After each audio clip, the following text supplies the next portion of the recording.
Hello, everyone. Welcome to our Zoom meeting. Today, Dr. Nada and her team will be presenting.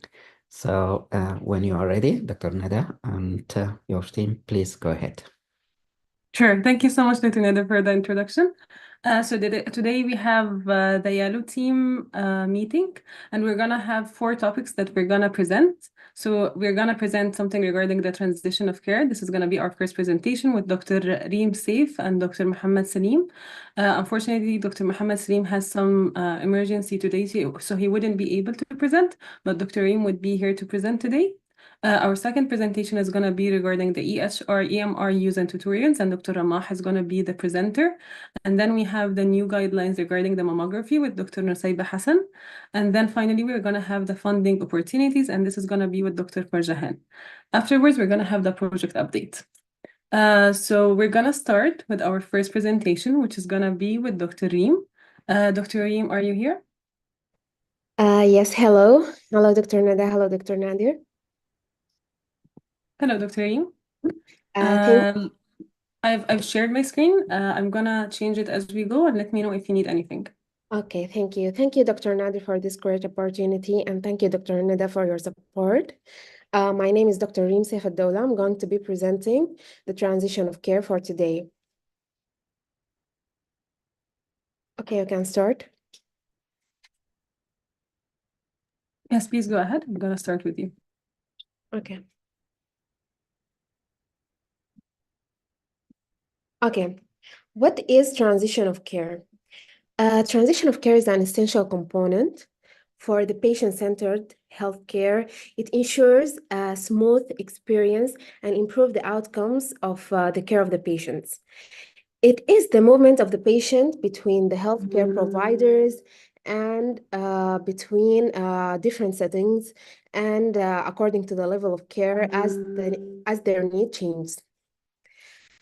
For example, like, we can move the patient from within the same hospital, like from the ICU to the ward or from the ward to the ICU, or like from the primary care to special care. Also between different settings, like between different facilities, like from the hospital to subacute facility, or from the home to from home care to hospital care.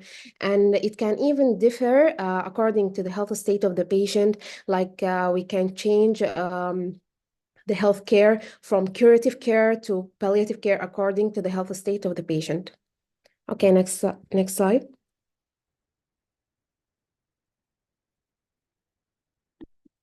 Okay. What is transitional care? It is the action of ensuring the coordination and the continuity of care during the movement of the patient from between different settings or between different levels of care. Okay, it has 3 different components. The main components is logistical arrangements, patient family education, and professional communication between the health professionals who are involved in the transition. Okay, next slide. Okay, why is transitional care important? The goal of transitional care is to establish a seamless system that manages patient care from the start, from the admission of the patient and through the process of diagnosis and the different modalities of treatment, and even the patient assessment for discharge and the treatment that the patient will be on during the after discharge.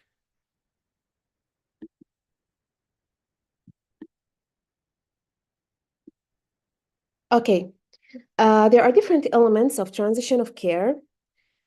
The first element is the communication. The communication is going to be between the healthcare professionals and the patient and the caregivers, also between the health professionals in the different settings, the health professionals who are involved in the transition. Also, the second element is change in plan of care. The plan of care is going to be changed according to the health state of the patient. Like if the patient needs to be moved from like different settings.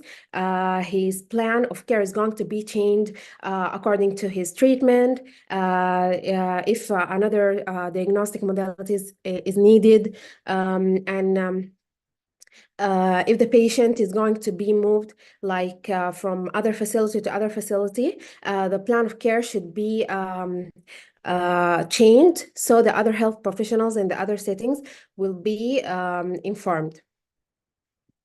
Also, medication reconciliation. The medication of the patient should be reviewed at all times so that no duplication of doses or missed doses happen. Other elements of transition of care like follow-up tests and services, the education of the patient and family, and transferring of information when the site of care changes, and also involvement of the team during hospitalization, discharge, and follow-up of the patient. Next.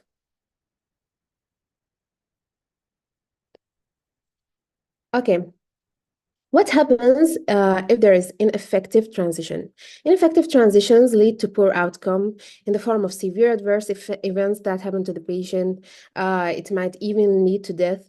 Medication errors, for example, it can lead to duplication of doses or missed doses, and even in delay of the diagnosis of the patient, duplication or inefficient care, and increased utilization of health care that can lead to high healthcare costs and increase the length of the stay of the patient. It can even lead to inadequate preparation of patients or caregivers and inadequate follow-up care. It even can lead to litigation and legal actions. The next slide. What are the barriers to effective transition? The barriers can be divided according to the level of the system, the level of the practitioner, and the level of the patient. Next slide. Okay. Okay.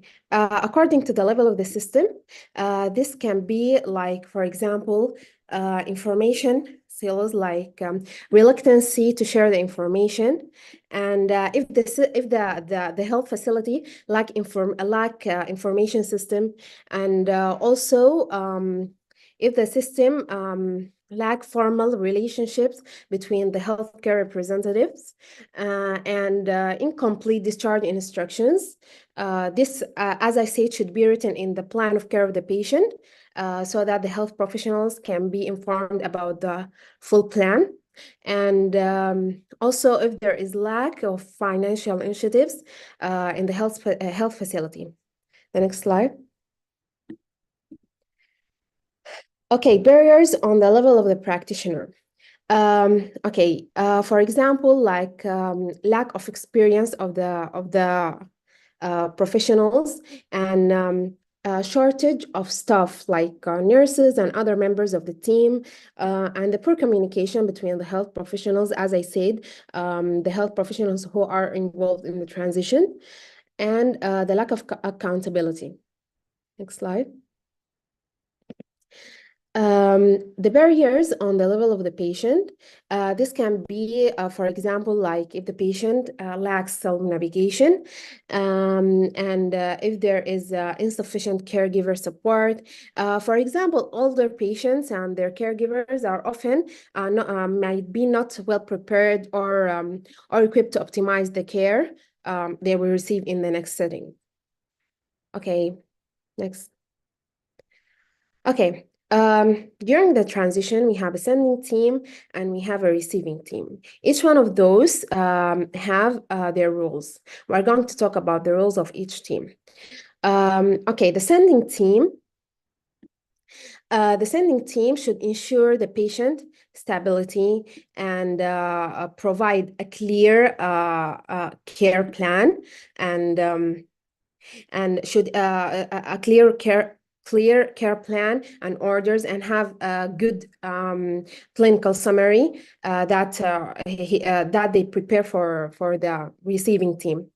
And they should be they should ensure the patient that is stable, and that the patient and the caregiver understand the purpose of the transfer, and that the patient and the family understand their coverage, and they are capable and prepared.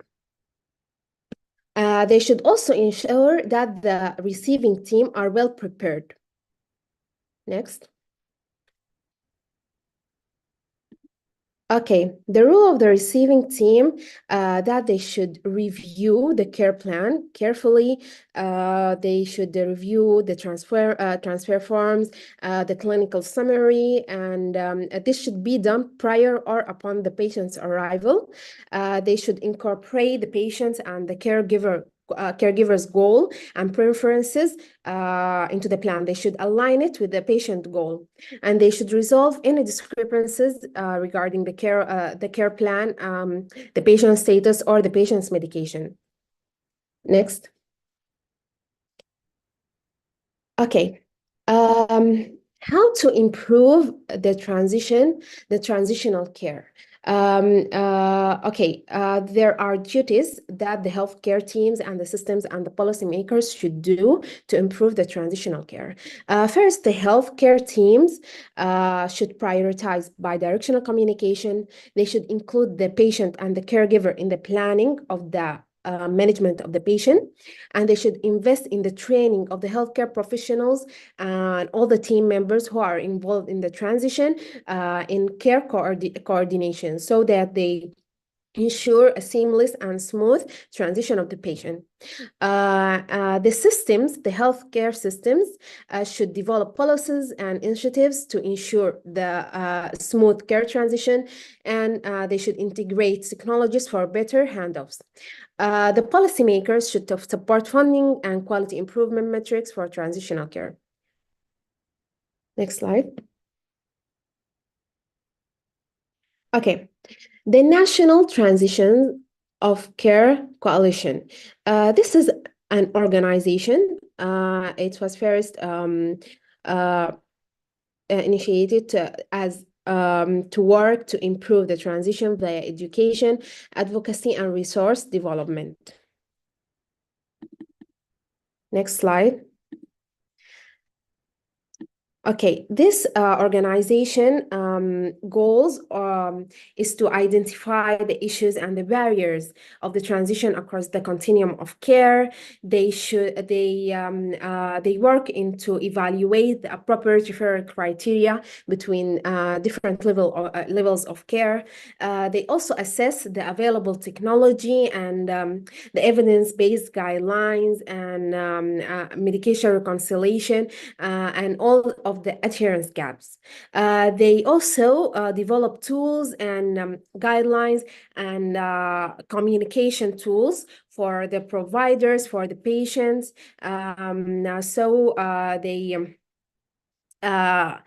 They can improve the transition between different healthcare settings. They also develop the awareness and implementation plans for all the members, so they can all be involved in the transition plan. Next. Okay, since we finished the theoretical part of our presentation, I would like to present two case studies that represent a good transitional care and a bad transitional care. Okay, the first example is going to be an example for a bad transition of care. Okay. During a patient's monthly follow-up appointment with the cardiologist, he informed the doctor that he was having trouble with one of his medications. The doctor asked which one of the patients which one, and the patient said the patch. The nurse told me to put one every day, and now I'm running out of places to put it. The physician had told him to undress and discovered that the man had over 24 patches on his body. This case, it gives us an example of bad transition, as this patient was not given a clear instructions about how to take the treatment. The bad transition does not only appear in just like the treatment. It appears, as I said, from the beginning, from the admission of the patient, from the diagnosis of the patient, from all the treatment modalities. Yeah. Okay, the next case. Okay, Mr. Johnson, a 65-year-old man with a heart failure, was discharged from the hospital after an acute decompensation. A detailed discharge summary outlining his medical history, medications, and treatment plan was provided to his primary care physician. A comprehensive medication reconciliation was conducted, ensuring accurate prescription refills and dosage adjustment. Mr. Johnson received patient education on symptom recognition, medication adherence, and lifestyle modification. Home health nurses were scheduled to monitor his condition and provide skilled nursing care. Follow-up appointments with his cardiologist and primary care physician were scheduled to assess his progress and address any concerns. Okay, this gives us as an example of a good transition of care. You can see the collaborative efforts of the hospital and the primary care and the home health teams. They facilitated smooth transition of care of the patient, and they also they minimized the risk of the readmission of the patient, and they improved the overall health of the patient. I hope this gives all of you a clear overview about the transition of care. Thank you.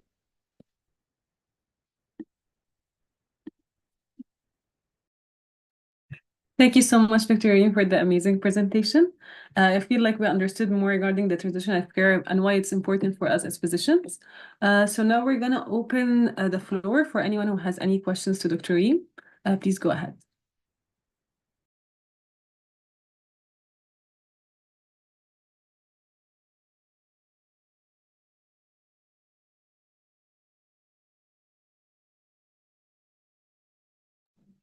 Hi, everyone. Hello. First of all, I would like to apologize because I was supposed to present this presentation with Dr. Reem before, but due to unfortunate family business, I had to last minute to cancel it. I'm so sorry about that. But yes, since I already did my research about the topic, I would like to add few points if that's okay. Yes, please go ahead. Please go ahead. Thank you for joining.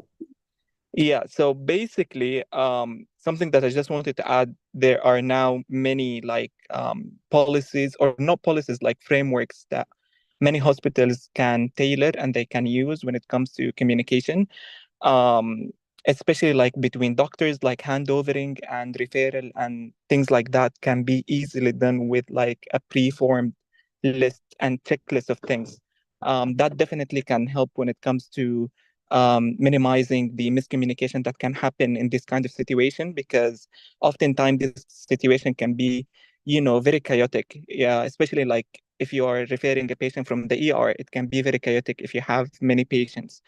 So these kind of checklists made it very easy for doctors just to fill it in. And there are many like types of it. Another thing when it comes to communication strategies with the family as well, there is like it's not a questionnaire, but it's like basically proposed questions that a doctor can read to the family, and using that they can answer the family's questions, because oftentimes the families want to ask questions, but they don't really understand, or they don't quite know what kind of questions they want to ask. So these kind of like open-ended questions can, make a dialogue with the patient's family, helping them to understand the situation better. So these kind of forms can be found online. If you just go online and search, you can find even like specific forms that can be used in specific hospitals. Also, when it comes to interdisciplinary collaboration, many countries now like formulating nationwide systems. I'm taking the example of the UAE, for example, because I'm working here. There is like a main internet-based platform that all patients, whenever you go to like even private or public hospital, your file is basically interconnected with each form, and that can facilitate and make it easy for many doctors to just reach out to the history, the examination, the investigation, or whether they want to find, the report of like an X-ray that he did 10 years ago. That can be easily done. So yes, many countries are now opting to use technologies like that to connect many hospitals and many systems with each other. So I think definitely when it comes to communication, between healthcare sectors, between the families, and referral and things like that, it definitely became easier. But it's still, some people can easily miss it, because in certain situation it can be easily missed. So yes, that's the only point that I wanted to add. I'm so sorry to make it long, but I hopefully I can, the point is sent clearly. So yeah. Thank you so much, Dr. Saleem, for your point as well. And thank you so much, Dr. Reem and Dr. Mohamed Salim, for your presentation today. It has been amazing, and I'm sure everybody has learned a lot from it regarding the transition of care. Anyone has any questions so far?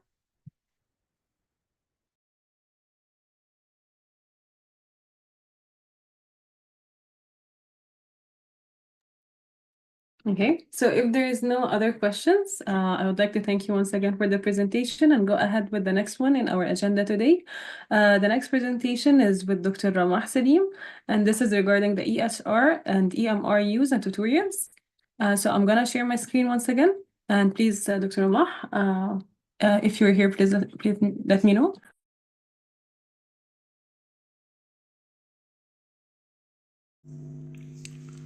Yes, actually, I'm here, Dr. Nada.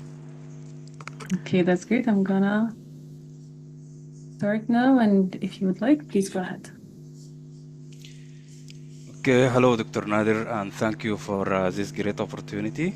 Also, I want to thank you, Nada, for your help and support. Hello, everyone. My name is Rammah Salim. I'm going to present today a topic about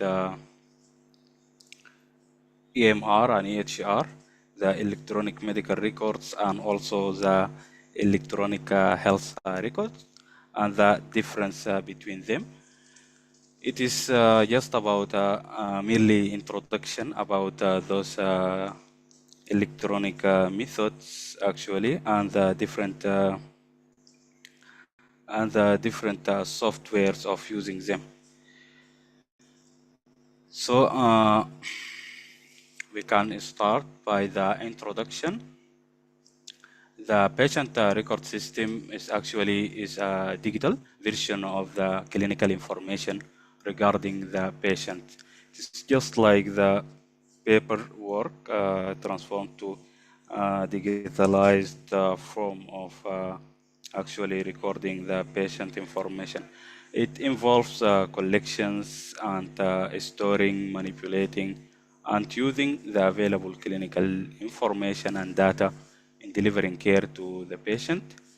And the patient record system actually includes the electronic medical records, EMR, and also include the electronic health records, which is also abbreviated as EHR.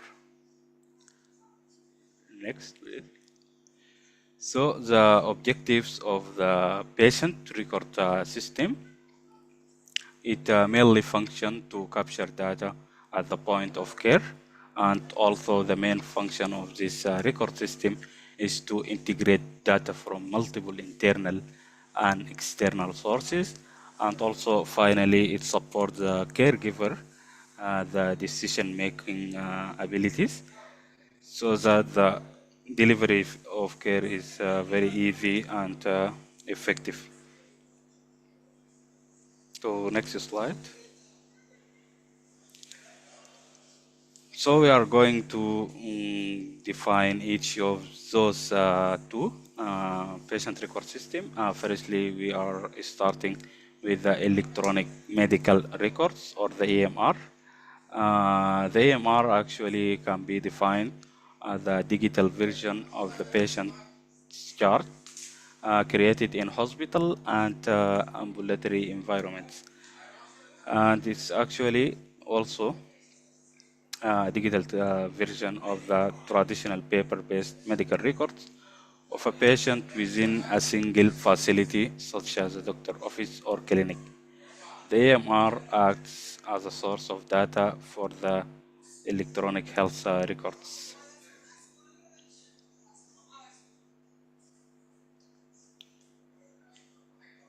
So the component of the electronic medical records, the AMR, it include a chart for diagnosis and also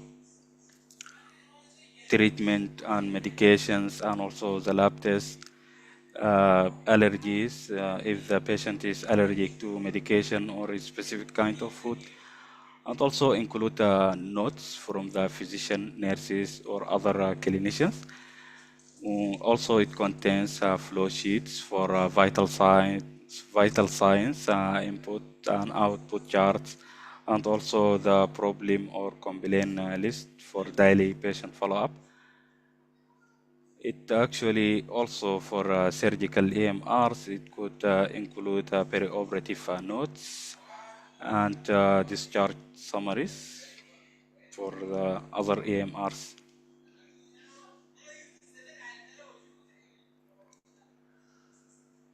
So next we are going to talk about the electronic health records or the EHR. The electronic health records are the systematized collection of patients' records in a digital format that makes the information available instantly and securely to the authorized users across different healthcare setups. So the EHR is mainly an extended or contain more information than the EHR, but they overlap in many same qualities or information. It includes actually the patient demographic, medical history, medication and allergies, immunization status, and lab insurance status, and also radiological images. Next, please. So the AHR is generated and maintained within an institution, such as a hospital or a clinic or a physician office, to give patients, physicians, and other healthcare providers, employees, and also insurance access to the patient medical records across different facilities.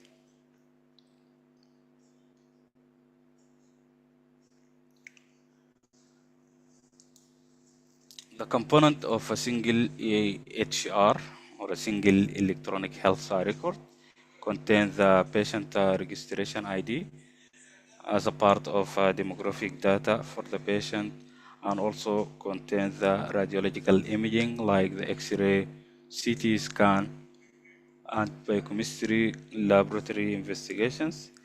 It also includes disease classification index and scanned document for the patient, like the ID to be scanned and added in this EHR, and also the past medical and previous medical history. It also includes clinical data and treatment orders, results, and outpatient department visits.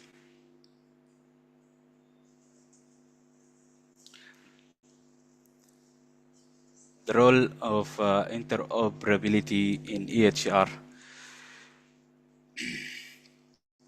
So we talk about the EMR, and the EMR is mainly in one practice, like in one hospital, and like in one encounter in the doctor office can create an EMR, and extension of this EMR to include more information and more data about the patient, like the previous on past medical history, other stuff like that. This is EHR.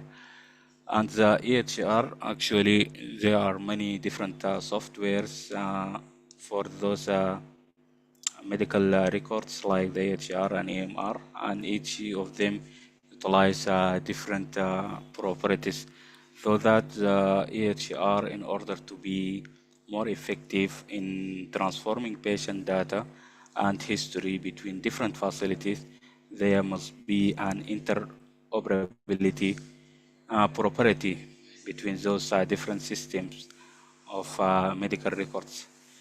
So the interoperability is the ability of different EHR systems to communicate and share data with each other. Its importance, actually, it allows the healthcare provider to access comprehensive patient information and also support continuity of care even when the patient visit different healthcare providers or move between geographic location. If the patient moved to another state, for example, and was previously treated and followed up in that state, the EHR system with the interoperability function could actually reflect and present this patient information in any different state or other hospital when he actually seek uh, healthcare advice. Also, facilitate the interoperability of EHR, facilitate the research and public health reporting. If there is a outbreak of a condition or a public hazardous disease in a patient file, and this EHR contain all the patient information from birth, actually could be shared easily if there is a proper interoperability in EHR system. Next, please.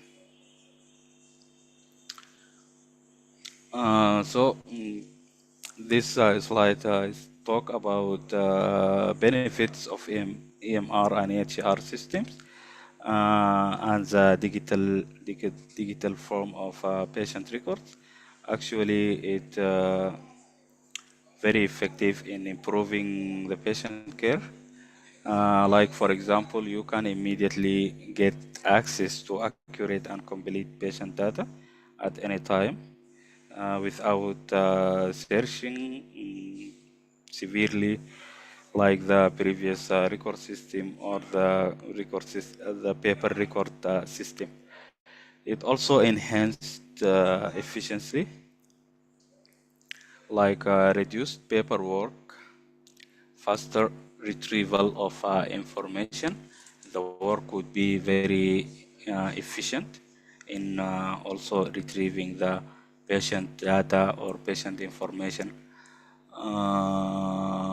without searching for papers or taking many time actually to write down in papers, or other mistake like poor handwriting in paper records.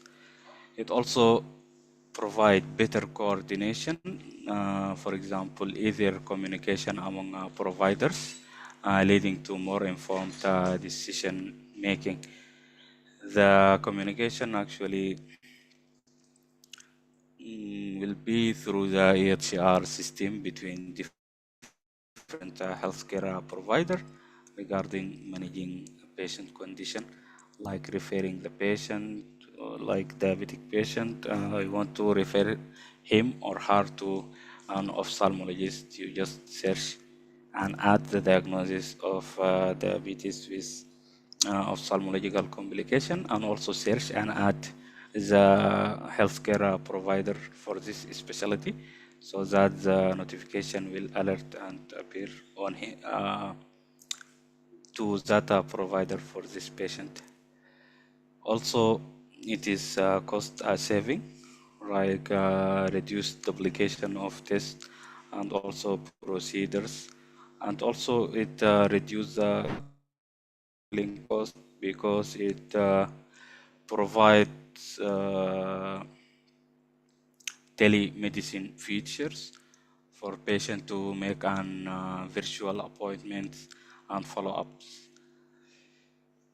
And finally, it benefits in data security, better security feature compared to the paperwork records and papers. You can lose those papers at any times, or those papers could be easily accessible by every other individual, not only the healthcare providers. Next.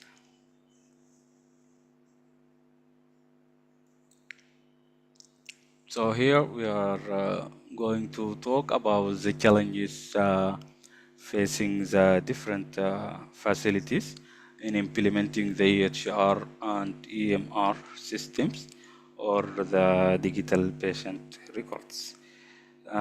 Firstly, it is very costly, and it requires a lot of money in initial installation, and ongoing maintenance also could be very expensive. And also these systems require extensive training for the healthcare providers and staff to use the system in very effective ways. And the third challenge is interoperability. Some actually softwares or companies that generating EHR and EMR systems may have difficulties with those systems to interact with each other and sharing the data across different EHR systems. And also,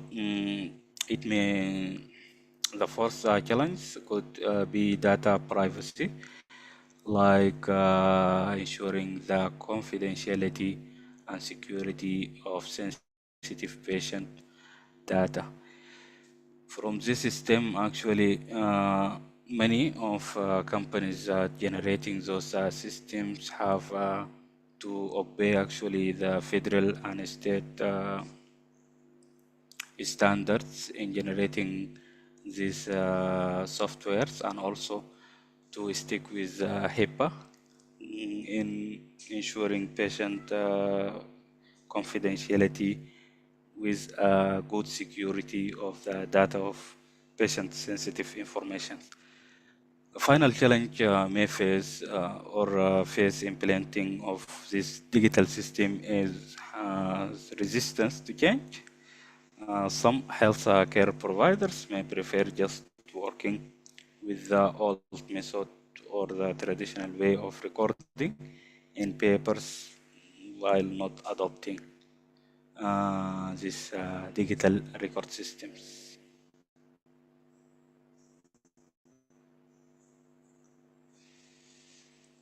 Next, please. So, how do the electronic medical records or the EMR differ from the electronic health record, EHR? In this slide, we are talking about the difference between the EMR and the EHR systems. Actually, an EMR is a narrow view of a patient's medical history, while the EHR is more comprehensive report of the patient overall health. In previous slide, the EMR may include just a single practice, like you see your patient in the outpatient clinic or in your office, and you generated the EMR record of this patient from the locations. But the EHR is more comprehensive report of the patient overall health. It contains information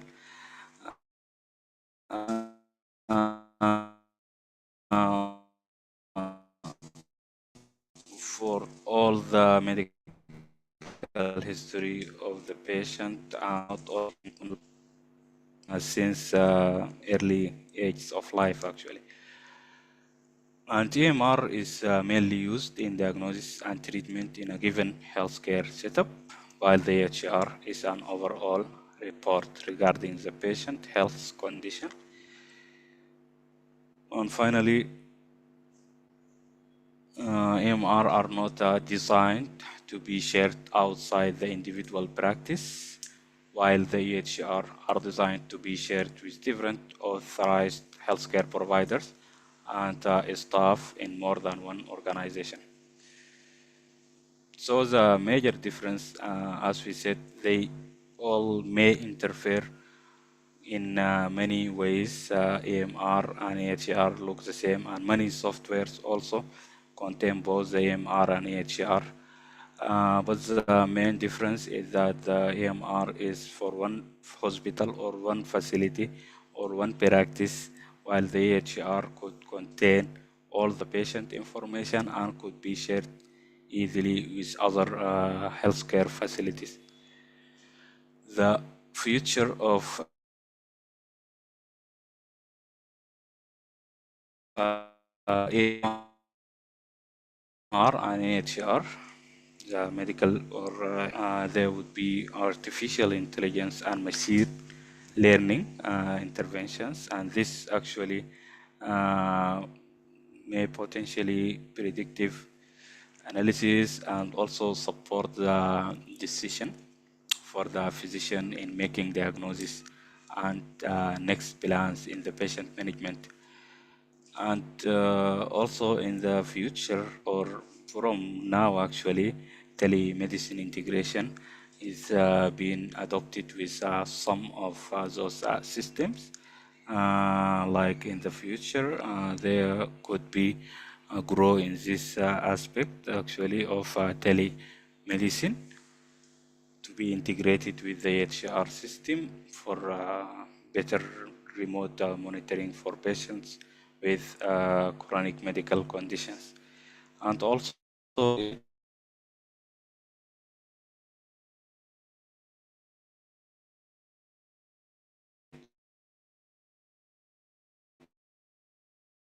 include in the future patient their blockchain for good security that prevents hackers actually from accessing this patient and very sensitive informations. Next. Next, please.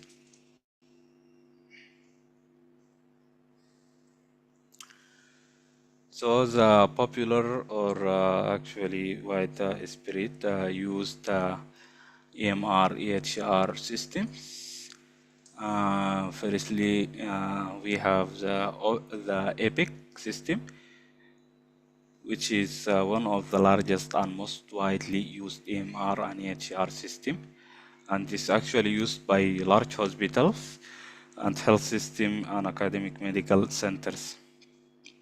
The EPIC actually known for its robust functionality and integration capabilities to be integrated easily with other systems.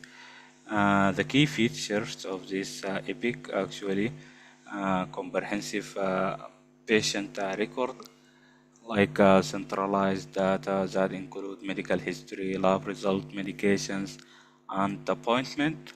Also, it contains the feature of interoperability that could be connected with other healthcare providers and system very easily, and ensuring seamless patient care across different organizations. Also, another feature, it supports the clinical decision making. It contains alerts and reminders that improve clinical outcome and patient safety. Also, it contains the features of customized workflow tailored to different specialties and practice needs. The EPIC also contains a patient portal integration.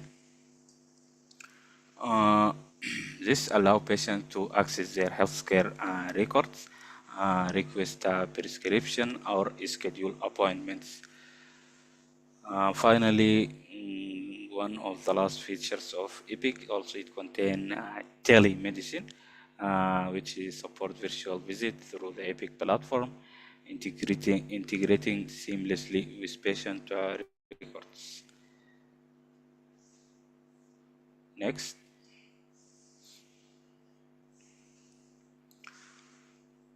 Other popular EMR and EHR systems, we have Cerner, which is popular in hospitals and healthcare systems, and its the features for Cerner, also interoperability, and also contain mobile app access and patient engagement tools. The other system is Allscripts, known only for it is a cloud-based system. You can enter or access to it through the software or the computer browser. Feature of Allscript, electronic prescribing, clinical decision support, patient portal, and telemedicine. Also, we have third popular EMR or EHR system, Athena Health, which is also cloud-based with an emphasis on improving practice efficiency, and its features of Athena Health contain scheduling, billing, patient engagement, and telehealth. Also, we have Meditech, our EHR system, widely used in community hospital and rural areas. And its feature of Meditech actually include integrated care, patient engagement tool, and telemedicine. Finally, for those popular systems, we have NextGen Healthcare, which is also popular in outpatient clinic and smaller practices. Its features also contain EHR and PM integration, patient portal, reporting tool, and mobile access.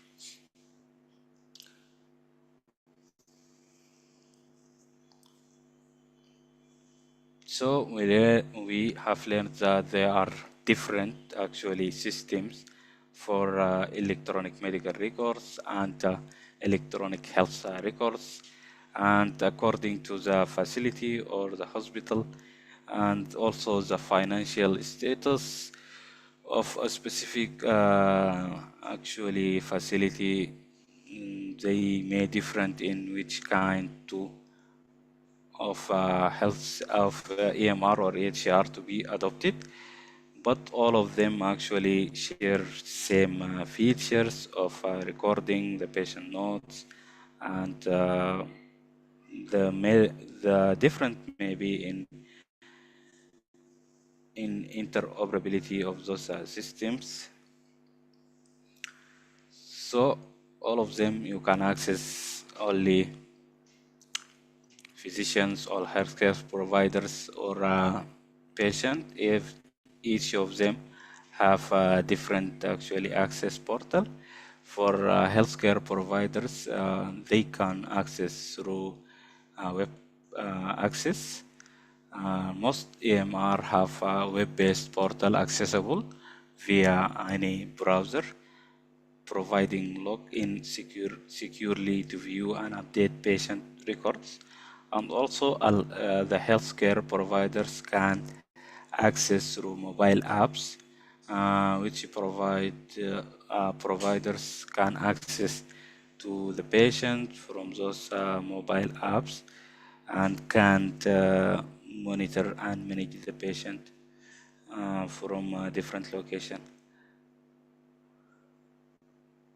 Security access to EMR and patient portal is protected through a multi-factor authentication, MFA, encryption, and role-based access control.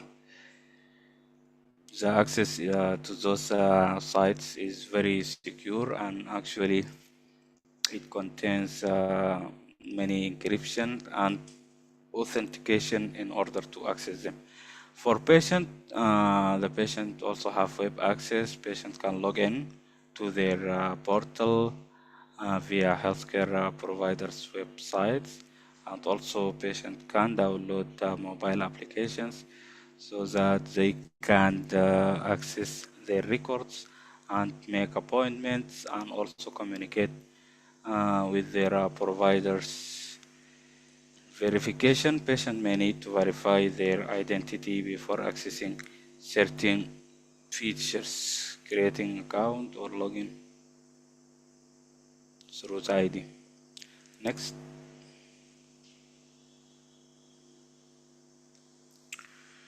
So the patient portal is a secure online platform that allow patients to access their health information and to actually interact with healthcare providers. The key features of a patient portal: access to medical records via view test result, medication list, and medical history. And also through this portal, they can make appointment scheduling or counseling for those appointments through the reminders. They also may ask for a prescription refill and track medication history.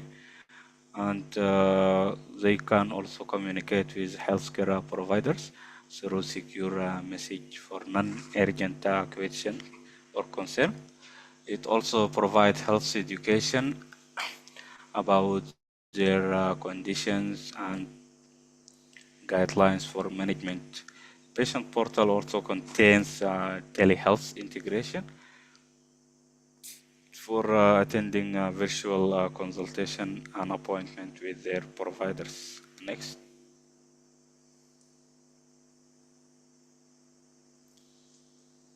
So mobile apps for the EMR and EHR systems. As we mentioned, there are many different systems for electronic medical records and electronic health records, like the Epic and Athena Health and NextGen systems.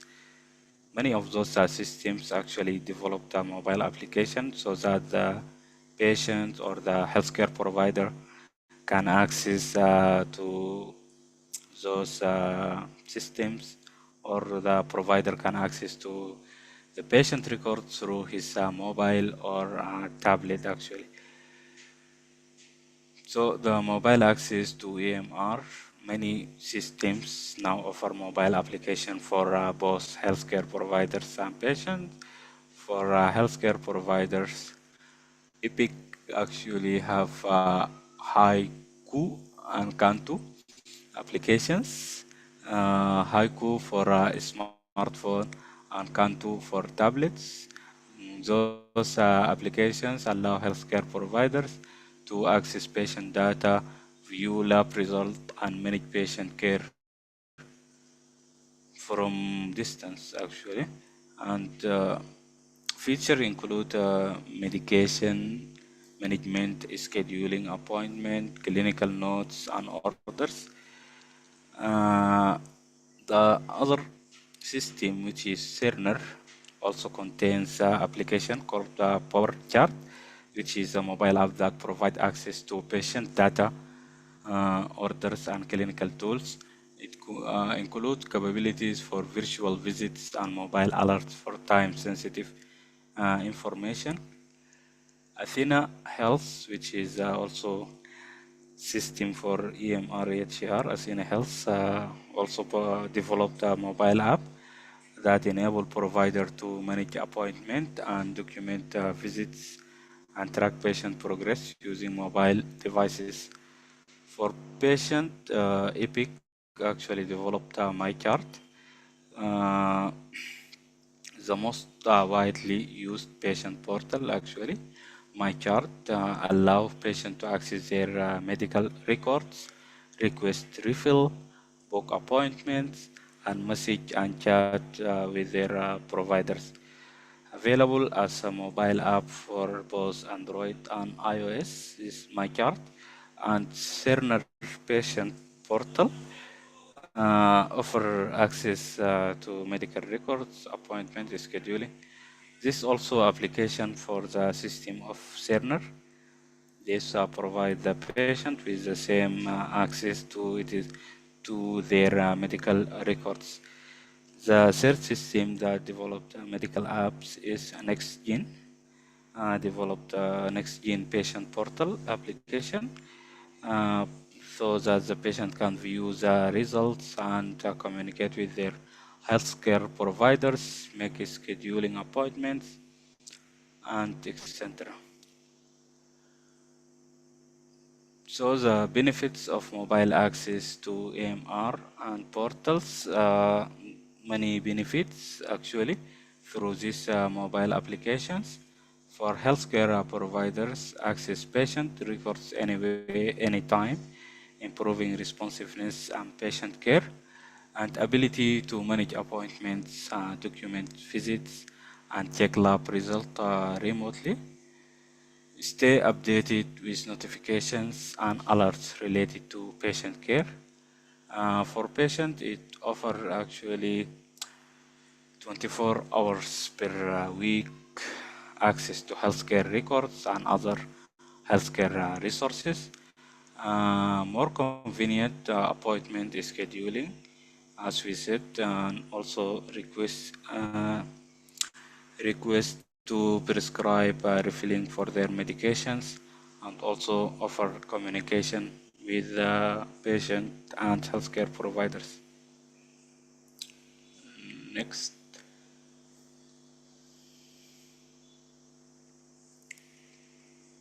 So the main objectives and the main features of the EMR EHR health systems to actually improve and enhance workflow and to make the recording system more efficient.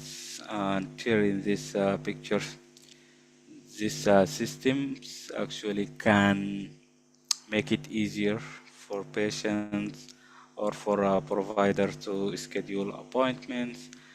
Then after that, doctor or nurse can see the patient and in the time of the appointment, and this by this AMR could be generated and updated actually, and from this the flow of work to for billing could be shared with insurance companies, these patient records like the EHR, so that the billing and payment for this appointment could be very easy. Next. So in this picture, we have scheduling of appointment through a virtual platform or online appointment. You can actually search for your patient. After that, at the time of the appointment, uh, the patient appear in the window screen in front of you, and you can easily see that if the patient is connected online or not. And by clicking on the patient itself, it can start actually the virtual consultation, and you can create the EMR while in another window.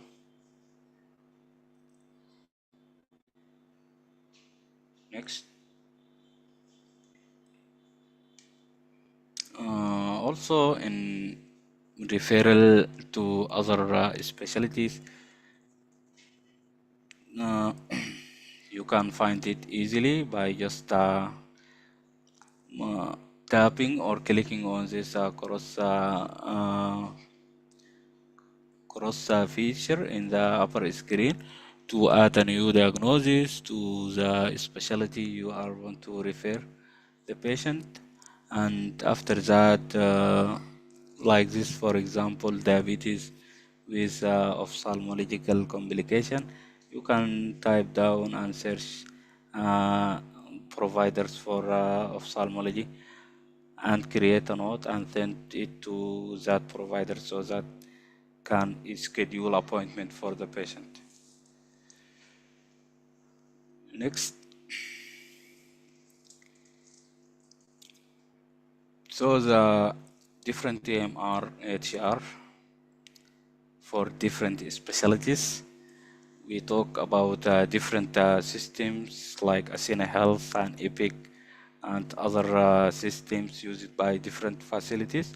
So those systems also contains different AMR and EHR for different specialties like for surgery, pediatric, geriatric, and each specialty may contain its own EMR or EHR charts. This EMR for pediatric showing the development or growth chart within the electronic medical record of the child. And also, according to the subspecialty, the chart for the EMR or EHR could be tailored according to the subspecialty like cardiology, gastroenterology, and others. Next.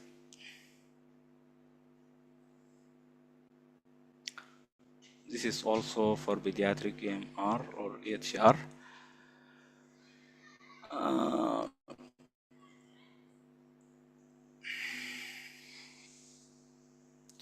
Yes.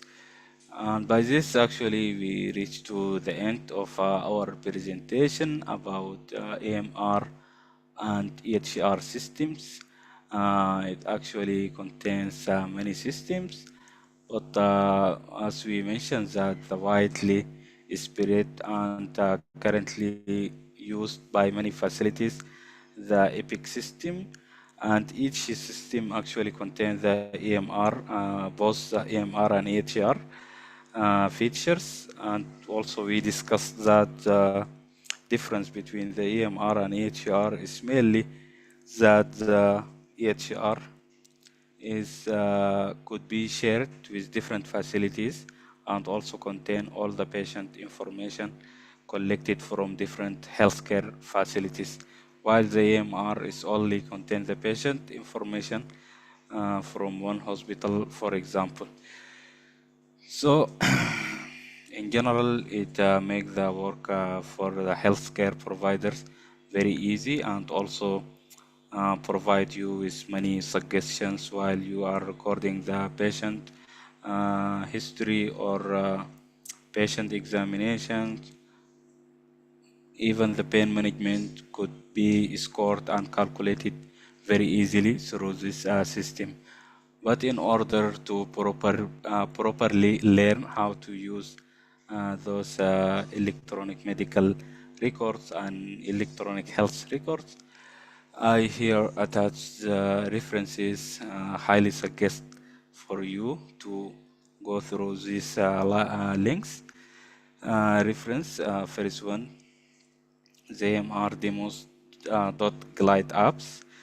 In this website, you can find many videos demonstrating effectively and properly how to generate an EMR, how to generate a follow-up chart, and also how to write the discharge summary for a patient.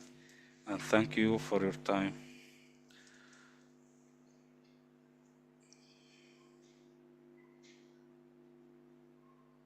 Thank you so much, Dr. Rammah, for the great presentation and letting us know more about the EHR and EMR. I'm sure this is going to help a lot of us in trying to integrate into the American system, understanding how it works exactly. So thank you so much.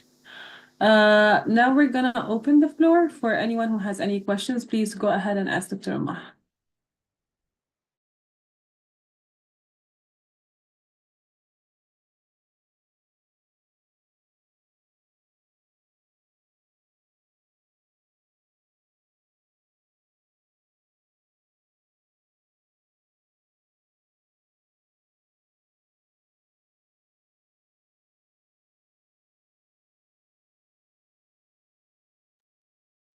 Great. It seems like there is no questions so far.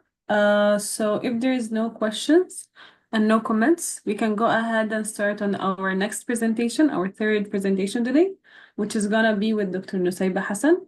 This is gonna be regarding the mammography recommendations, the new ones, and she's gonna explain further regarding them. Dr. Nusaiba, you would like to share your screen, or would you like me to share mine? Hello, everyone. I hope you're having a nice day, and thank you guys for the presentations. Thank you, Nada, for the support. I'm going to share my screen. Let me know if you can see it.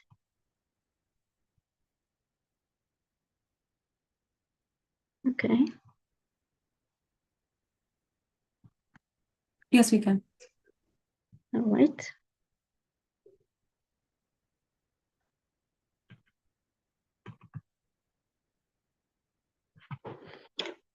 So today, I'll be discussing the recent changes in recommendations for mammography screening from the U.S. Preventive Services Task Force, or USPSTF. Previously, the recommendations were that women should start being screened for breast cancer at the age of 50 by doing mammography every 2 years until the age of 74. However, the new update moved the suggested starting age from 50 to 40. In the past, women in their 40s were screened according to their personal choice. According to their personal preference, their relative risk, but it was not a mandatory recommendation. But this recent change is a major one, and we'll look at why it's significant, what evidence supports it, and some potential issues to consider. Okay, so the US PSTF now recommends that women start mammography screening at 40 instead of 50, as we said. And this is a big deal because these recommendations are actually very influential. And if this change is widely adopted, it could make the mammography screening at the age of 40 the new standard practice for millions of women. We're talking about more than 20 million women in the US. And many healthcare providers may feel pressure to follow this new guideline so as to reach a certain quality metric. So this could actually become the new public health norm for women in their 40s. This brings some important questions. The first question is there a reason to believe breast cancer deaths are rising, making this earlier screening necessary? And the answer is actually no. In fact, breast cancer deaths have actually been declining for decades, especially among women under 50. As you can see in these graphs depict the number of deaths per 100,000 women from breast cancer.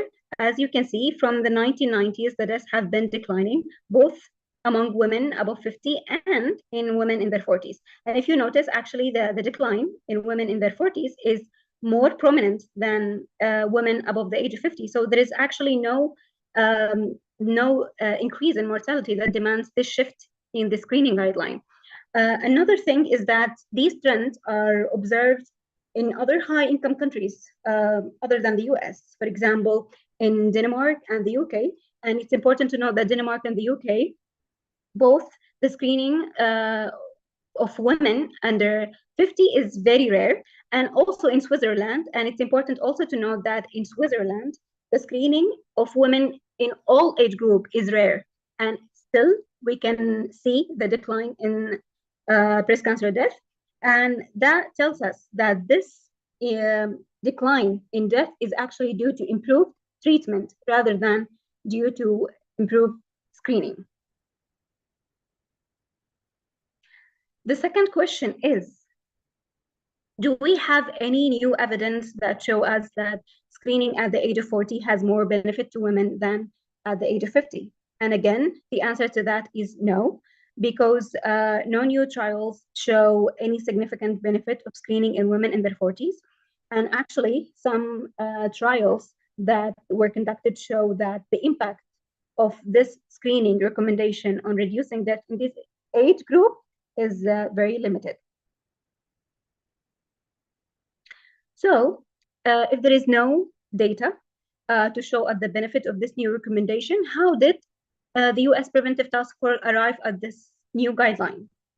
The answer is they relied on something called statistical modeling.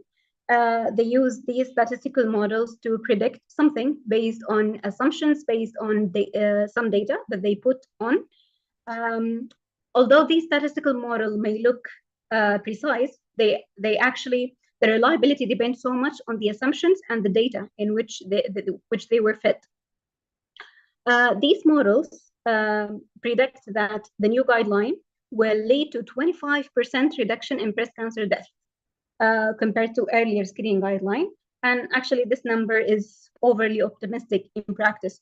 First, this number depicts the relative risk reduction, which could be a misleading measure because it does not tell us anything about the absolute risk, which is actually very low in this age group, women under 40.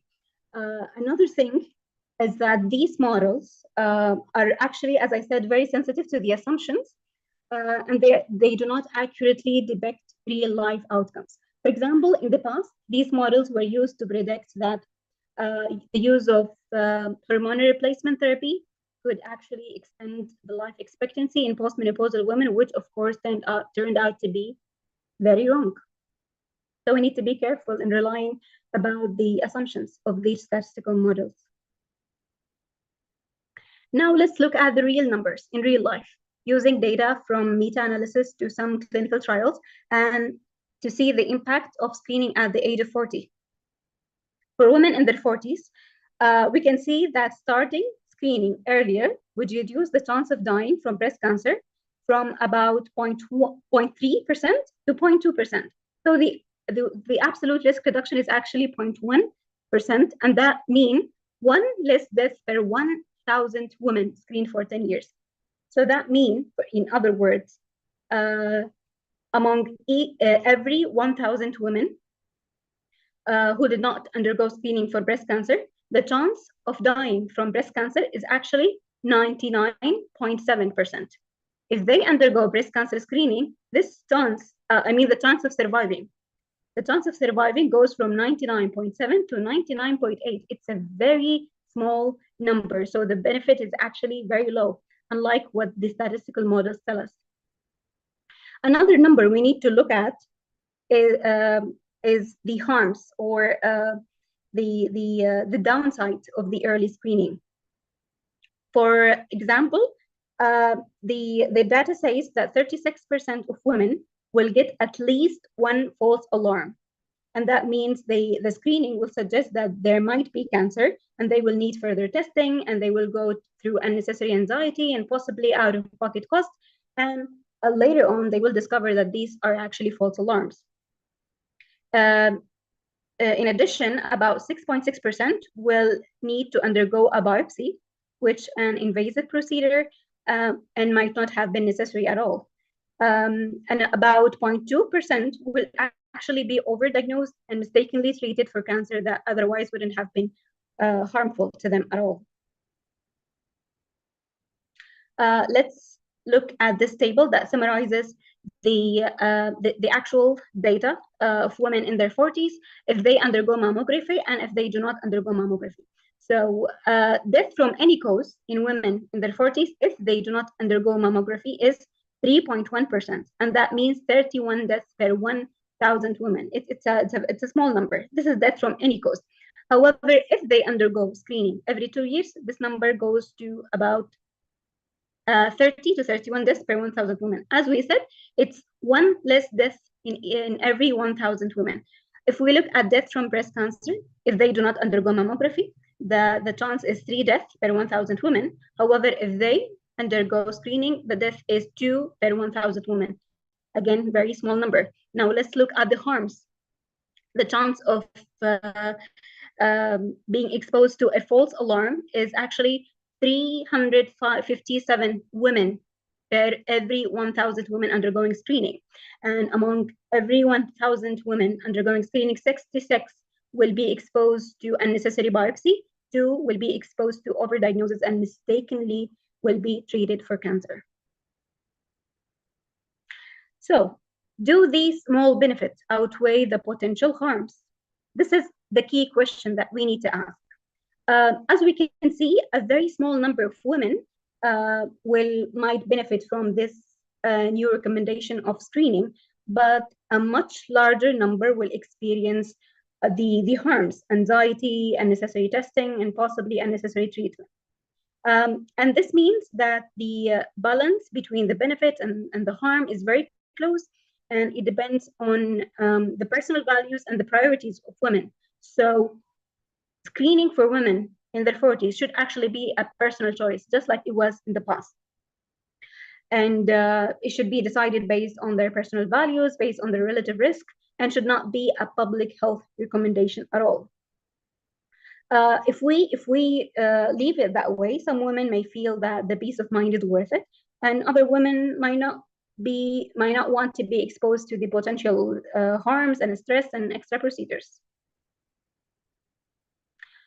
Actually, one of the goals behind this new recommendation, the US Preventive Task Force argued that they recommended this new guideline in order to reduce the disparity in breast cancer mortality between Black and white women. This is actually a fact. Black women are much more likely to die from breast cancer than white women, even though mortality in both age groups have declined since the 1990s, as we saw in the graphs, but still, Black women still experience more breast cancer-related mortality than white women. However, it's important to note that screening alone will not likely close this gap, because it does not actually address the real issues behind this gap. One of these issues is Black women usually have higher tendency to develop aggressive cancer that screening often will not detect. They also tend to face more barriers to high quality healthcare because they're more likely to be from low socioeconomic backgrounds than white women.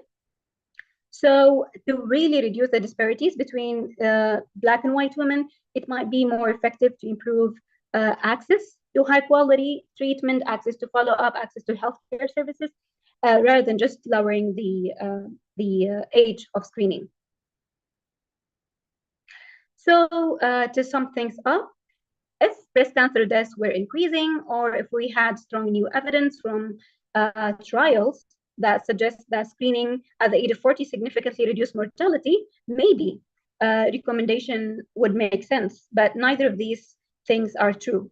So these models that suggested this new guideline, as we said, are overly optimistic, and they're yes, they're useful, but they should always be taken with caution, and they should not be the basis for a new public health requirement. It actually might be better to let women make their own informed choices about being screened at the age of 40s. And instead, we should focus our resources and efforts toward enabling women who actually have cancer to access high quality treatment and high quality healthcare.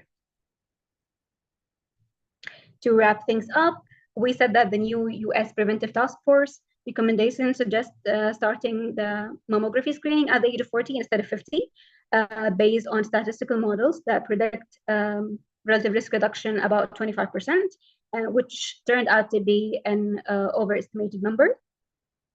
But as we said, the potential harms to this recommendation are great, like false alarms, unnecessary fear and anxiety, and extra procedures. So they should also be taken into the equation. And since breast cancer deaths have been declining since the 1990s, as we saw, the real impact of the screening might be limited.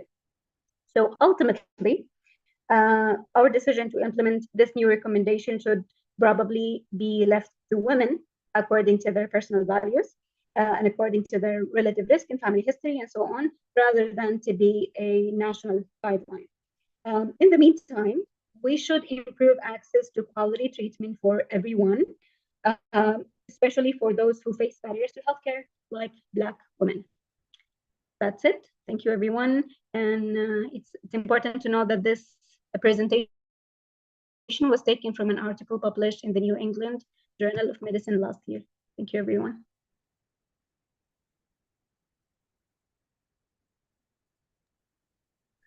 Thank you so much, Dr. Nusaiba, for the very interesting presentation. You have helped us keep up to date with the mammography recommendations, and you've also explained the reasoning behind it. So I think we understand more regarding why there was a new recommendation and what it indicates. So thank you so much. Now we're going to open the floor for anyone who has any questions for Dr. Nusaiba, please feel free to either put it in the chat or go ahead and unmute yourself.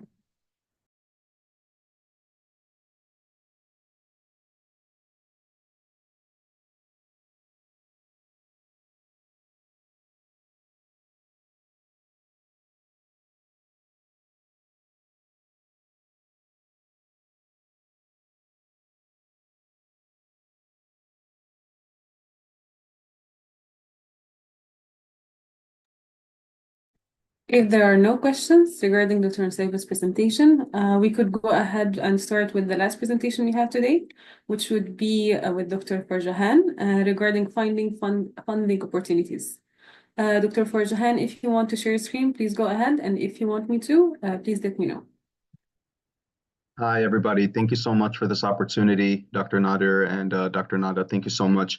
Yeah, if it's all right, can you present the presentation for me? I'm having some trouble opening it up on my computer. No problem. I'm going to share it now. Thank you so much.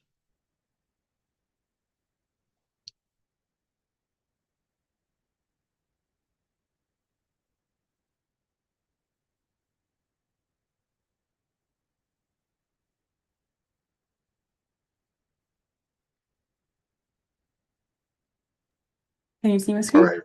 Yes, that's perfect. Thank you so much. You're welcome. All right. Thank you, everybody. My name is Farjahan Johir Chowdhury. Nice to meet everybody. Thank you for being here. We're going to be talking about how to fund grants.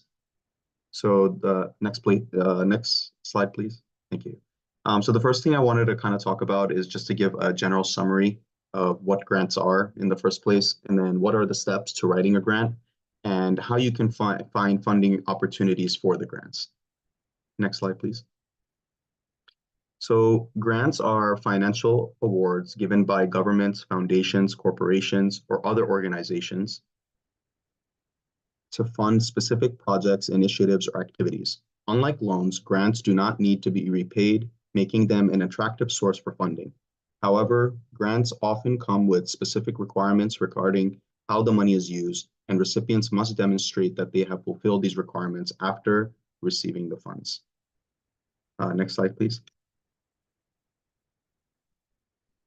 So typically, grants are different from loans in that there is no repayment required. So typically, sorry? ما دي الحاجة المحيراني أنا عشان كده ما ضامن صراحة. Hello, Dr. Mohamed Saleh. I think you're unmuted. If you can mute yourself. Thank you. I thought I made a mistake. I thought I did something No, wrong. it's not you. Don't worry. Please go ahead. Oh man, it's all right. I just got a little bit of nerves. Thank you. Typically, grants are different from loans in that there is no repayment required. They're typically purpose-driven for specific projects, research, or programs, and typically there are specific eligibility criteria for different grants, and this may differ based on the type of organization that you're obtaining the grant from, whether it be a nonprofit, a business, educational institution, or maybe even a government grant. When obtaining a grant, typically there will be an application process where most individuals or organizations need to submit a formal grant proposal. And of course, if the grant is received, then the recipient is often required to submit regular reports to demonstrate progress in compliance with the terms of the grant, including how funds were spent and the outcomes that were achieved. So essentially, when you are looking for a grant, you basically have to come up with a research plan. Sorry, next slide, please. Yeah, so this is just a bird's eye point of view. I'm going to go into everything in a little bit more detail, but I kind of wanted to structure this just to make it a little bit more easy to follow along. But this is basically what I'm going to be going through, so one step at a time. And I'm going to be coming back to these recurrent themes over and over again throughout the presentation. So the first thing that you need to do when you're applying for a grant is you need to have a research idea. All right, you need to find a grant that matches your project's focus area and your eligibility. The next thing that you need to do is prepare a proposal. Essentially, when you have a research idea and you are prepared to carry out a research, you may need funding. And so in order to receive this funding, you are going to look for organizations and entities that are willing to provide funding for you to carry out your research. And so the way that this occurs is that you're going to be going into a central database where companies are going to be basically releasing open grants, and you have to go and try to find a grant offer that matches the criteria and the eligibility and the ideas and principles time-wise and length-wise of your research project. And once you're able to find one of these, then you have to submit a proposal to them about what it is about your research project that makes it special that they should fund it for you. And so a couple of the things that you kind of really want to think about when you are trying to get this across is you're trying to kind of get across what it is about your research that is essentially lacking in the healthcare. So you want to somehow try to make it seem as if that it is an important and that it is something that will make a contribution to medicine and to healthcare services, right? And so this is how you kind of, it's like you get an opportunity to kind of give your pitch as to why this is an important research opportunity for you and why they should fund your research. After you prepare a proposal, you're going to be submitting the application. And so the application process varies from different grants. And we're going to get into how you can find the application process and then follow the rules that is outlined for you. And finally, once you are approved for the grant, you have to make sure that you meet all the submission requirements, including deadlines, formatting, and supporting documents. So we were talking about it before, right, that the difference between a grant, right, and a loan is that there's no payment required. And this is because, you know, they are purpose-driven and they're for specific projects, research, or programs. And so this obviously comes with conditions. And so there's going to be certain requirements that they are going to be expecting of you, timely responses, probably some status updates about the progress of your research. And so if you are unable to carry this out, then this repayment will then end up being required because they are funding you to carry out a research. And so they will always want to keep in touch about what the progress of the research is. And they will always want to have an account of where the money that is being given to you is being spent. Next slide, please. Okay, so over here, I kind of put together a couple of websites and avenues of where you can find grants that are being listed publicly. And so basically what happens is you basically will come up with a research idea. You will organize what you want your research to be like, how long it is going to be, what it is that you are going to be doing a research on, the team members that are going to be available. Basically, you want to kind of outline exactly what your research is going to entail. And once you have an idea of that, then you are going to go online and you are going to search for any sort of grants that are more or less in line with what your research idea is all about.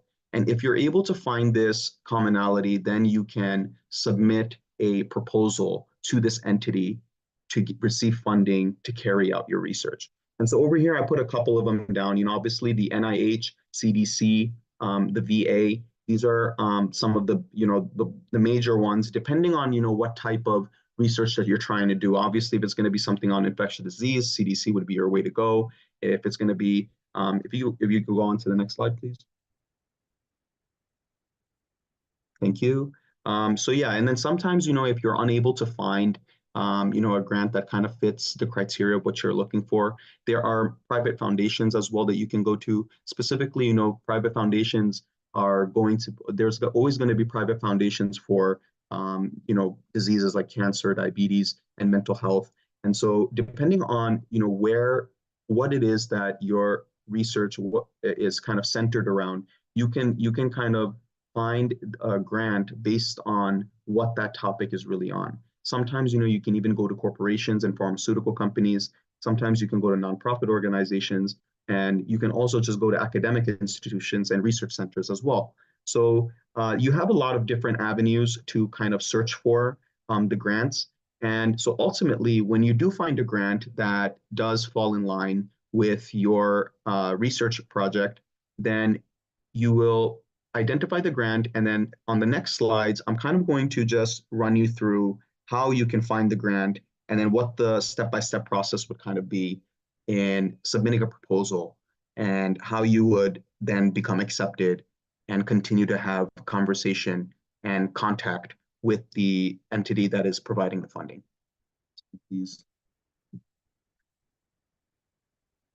Thank you. So this over here is the grants.gov website. You can look at this as more or less as like a central entity where all of the grants are in one place. So once you've kind of identified, a grant that really kind of falls in line with your research idea and your research plan, your research project, then you will basically search it over here in the search criteria at the top left.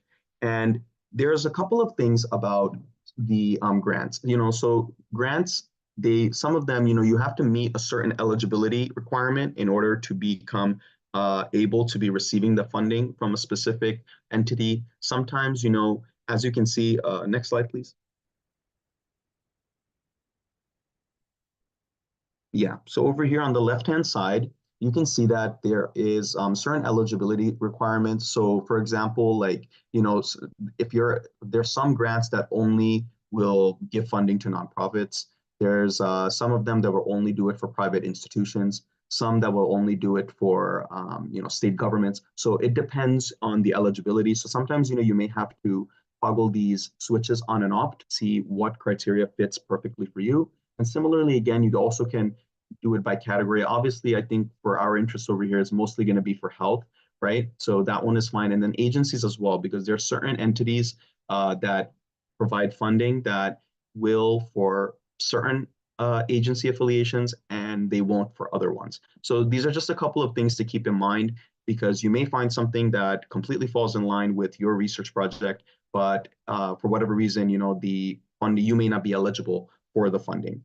So yeah, so basically using these filters can kind of help you get to exactly, what type of a funding that you need.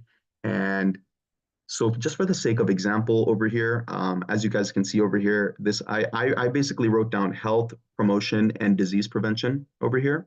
And then I clicked on the one that's outlined in purple over here. And it says research grants for preventing violence and violence-related injury. This is just for an example purposes. You don't actually have to do it like this. I'm just gonna go through the whole thing so you can see how it kind of works just for an example, okay? Yeah, you can go on to the next slide, please. Okay, so the moment you press on the link, right, this is gonna come, some information is gonna come up over here. So for this one, for example, as you can see, it's telling you that the estimated total program funding is 9.6 million, right? And they're telling you that there are expected eight awards. That means that 8 people, this is the total amount of money that they are willing to fund to 8 different projects, right? So you basically will have to, like I said, coming back to what we were talking about early on, is that in order for you to even reach this stage, you already need to have a research project in mind. You already need to have somewhat of a framework, somewhat of an outline in mind. You need to already kind of have an idea of which team members are going to be there, how long the project is going to last for, how much money you are going to need for your project. So you never want to exceed this number over here on the bottom, this 400,000. You never want to. You might be thinking like, there's 9.6 million here. There's only 8 people that are getting it. So why can't I put down $1 million? You want to always make sure that you're underneath that award ceiling because it would take a lot more for you to convince them to give you more money. And so that's why it's really good to always have somewhat of an estimate of how much your resources are going to require and all of those things before you even get to the point of writing a proposal and submitting a request for approval for a grant. Thank you. And then you can go on to the next slide, please. And then so over here at the top, you're going to see like a little panel at the top in the blues. You saw this as synopsis, version history, related documents.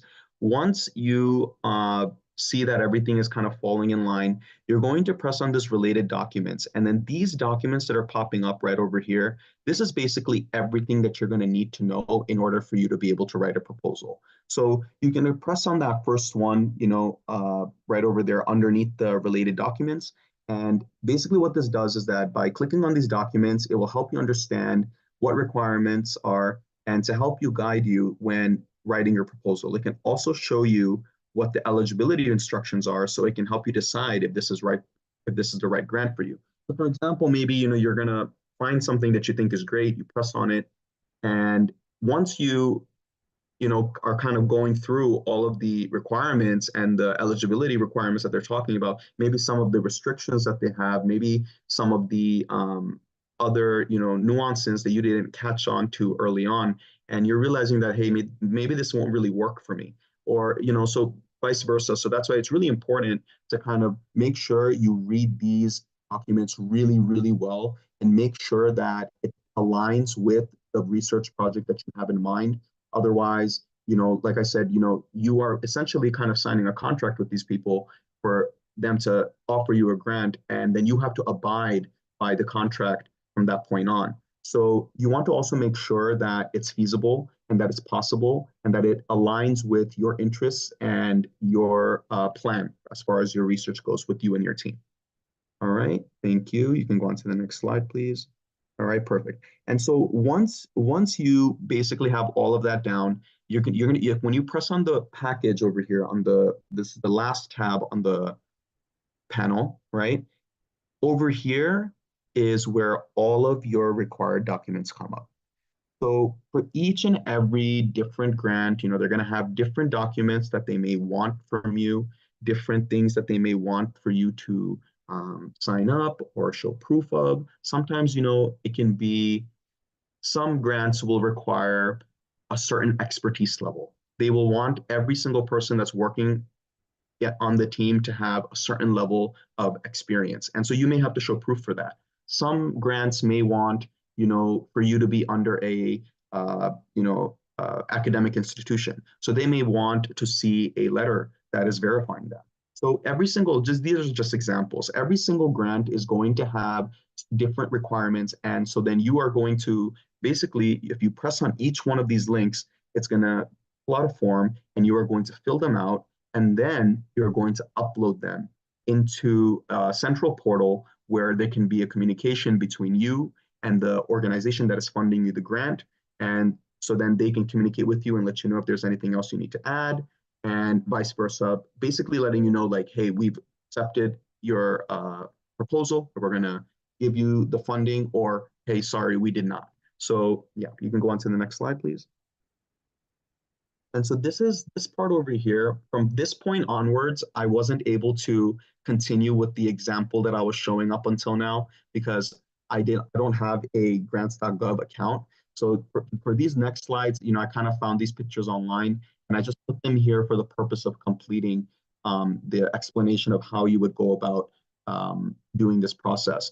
So essentially, if you are an individual, then you will probably be entering this code yourself. If you are working with somebody, if you are working under a institution or with a group, then they may be the people that is going to put this down. But essentially what this over here is, this is called a workspace. This is where all of those documents that you just saw from before in the package section, this is where all of these are going to get uploaded.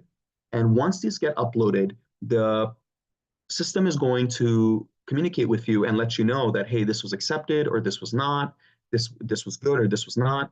And after this step, you will basically then submit your application. Next slide, please. Yeah, so this over here was just if anybody had any other further questions regarding this, because I know it does seem a little tricky, but if there was any other questions, if you just go to the grants.gov page and you press on the applicants, and then you press on applicant resources, all of the information is right there. Thank you. Next slide, please. And then this again was just to show what the workspace overview page kind of looks like, just to show you, give you a little bit more familiarity with it. Next slide, please. Okay. All right, so we're going to spend a little bit more time for these next 3 or 4 slides, because this is basically where a lot of the really important information is. I kind of just flew through everything early on, and now I'm going to start repeating it again. So those 4 points that I talked about at the beginning of this presentation, right, is that each grant has specific objectives and eligibility criteria. You want to carefully review these before applying. So number one thing is that you need to know what the purpose of your grant is, right? You need to understand whether the funding is for research, is it for healthcare services, is it for medical education, is it for equipment? These are just examples, right? And then, as I was saying before, you need to make sure that you meet the eligibility criteria. Different grants are going to have different eligibility criteria. And so you need to make sure that you meet these requirements before you can ask for funding. And then again, like I said, it's good to go into looking for a grant with a plan already in mind. For example, knowing how many people are going to be there, what team members are going to be there, how long the research is going to last for, the estimated total amount it's going to cost you resources-wise to run the entire project. So these are all things that you kind of want to have already in mind before you start going in to apply for a grant. Next slide, please. Oh, sorry, one slide back.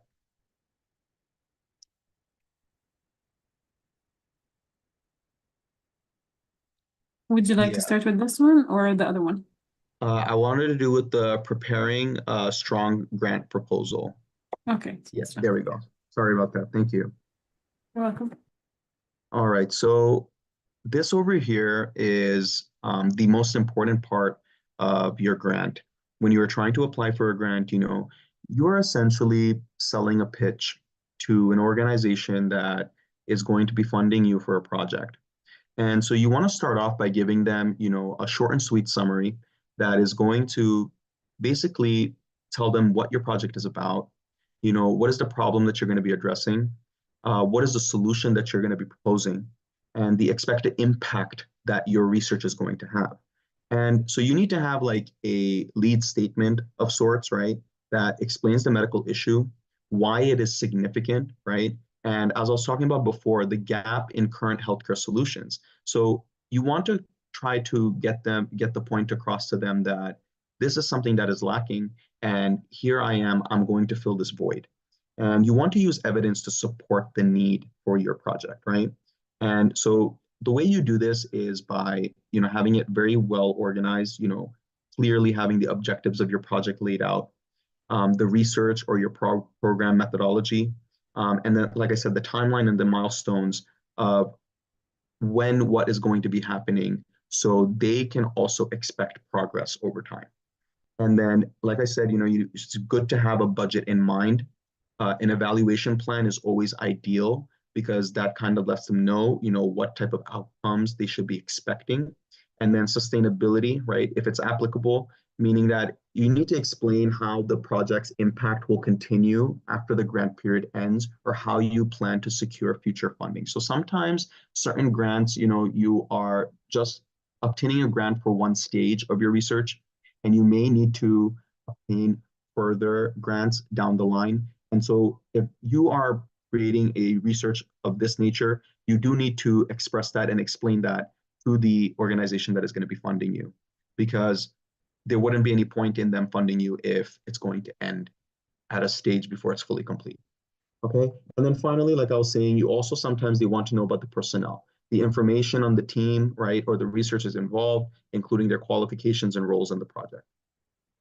Thank you. Next slide, please. Okay. And then so here we have gathering required documentation and submitting the application. I wrote this over here right now, but this was basically all of the stuff that I was talking about in the previous pictures that we were going through. So different organizations that are giving you grants have different requirements, right? Some of them, like I said, may require institutional support. They may require you to upload letters of support from an institution or an organization or a group that you are working with. Some of them may want to see research qualifications. For example, also sometimes you may need ethical approvals, as we know that anytime we are doing any studies with human subjects, we are required to have an IRB approval. So, and then sometimes financial requirements, financial documents may be required as well. So, and then so basically, like, this is just like, these are all examples of certain eligibility requirements and, rules and things of that nature that they may have. There's other ones as well. Some of these may be there, some of them may not. Ultimately, once you have this all set and you see that it fully falls in line with the research that you are trying to accomplish, you will be submitting this to them online. And then next slide, please. And then they will be letting you know. They will be letting you know basically that, hey, we've either approved this funding for your research or sorry, we did not.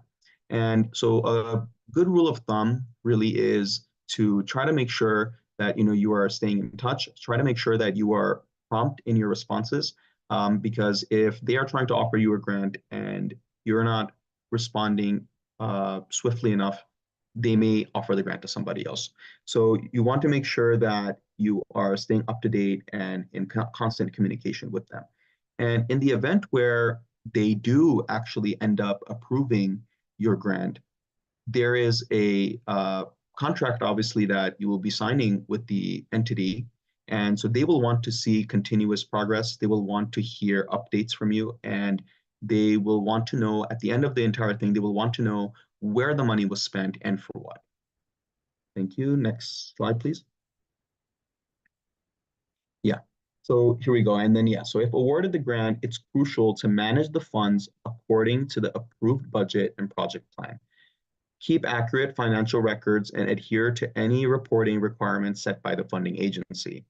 So, for example, like, you carry out your project as planned and ensure it aligns with the objectives and outcomes outlined in your proposal.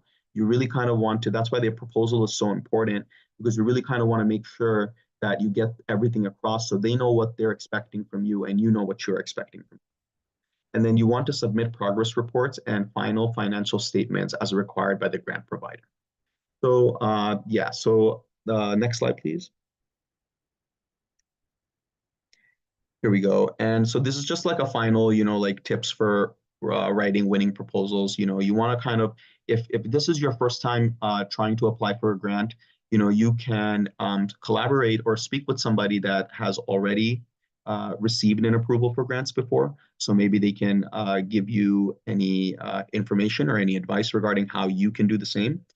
It's always good to stay informed. It is always good to collaborate with research partners. And the most important thing, right, is at every single step of the way, you want to gather with all of the grant members to make unified and informed decisions so that you're all on the same page. And oftentimes, especially for the proposal letter, it's best to get together with everyone that is involved in the research so that you can all formulate a plan together and have an idea of what you are envisioning your research to look like, so that then all of you can seek out the best grant that fully aligns with your interests.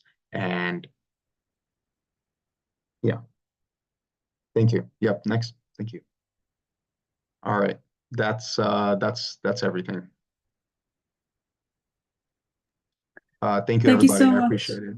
I know I Thank you really so much, I know I Dr. really Farjahan. kind of flew through that. I know I really kind of flew through that. If you guys have any questions, you can ask me.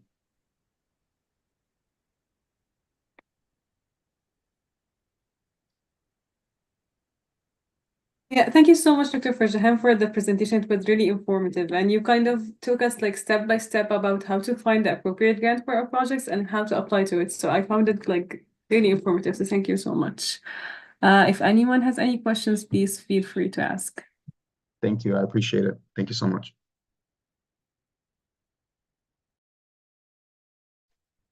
Yeah, I just want to say the same. It was very informative, and it is a very important topic, especially for people who is applying for like research positions or anything. So when you're able to write a grant and it is got approved, this is like a very important step in your career. So Yeah, thank you very much. it's funny that you're saying that, because actually, I kind of, as I was writing this out and I was reading it, I was thinking to myself, I was like, wow, it's so easy for me to say all of this, but I can't imagine, how difficult and the amount of steps, intricate, how carefully you have to like kind of plan this whole thing out to actually receive the approval.